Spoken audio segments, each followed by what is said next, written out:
Hani, ja som zvonila, čau moje, ahoj. Vieš čo tu mám? Sporožíro, tu máš jedno sipo, inkaso a dôchodoček. Idem, nejdem, čo? Ideme, hej, môžem? Tak idem. Čiže vydávam dôchodoček, 243 € bude aj 30 centíkov, tu mi podpíš. Čiže ideme k výdaju, počúvaj moje. Čiže počítaj si, hej, kontroluj ma.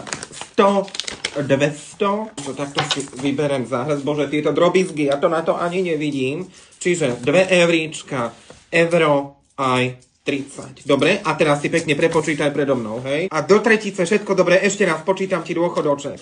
Ja viem, že je, aký ti vypočítali. 100, 200, 10, 20, 30, máme 34, no ešte raz.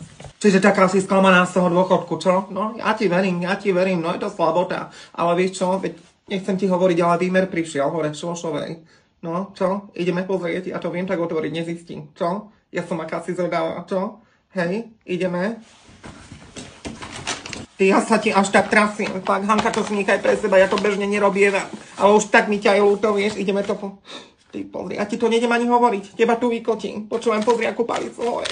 Ty toľko to, no lebo, vieš, ona celý život nás to vedela vypočítať. Robila ona, bola zamestnaná, stále nie. Tam bola v strane, čo viem, vieš ako, tam nahlasovala, ešte báčka. Pozri, koľko je vyšlo. Vieš čo, no pozri sa. No, a ty robáku sprostá celý život u súkromníka a tu na takú almužnú ti nosí. Slovensko, 2025 moja, no.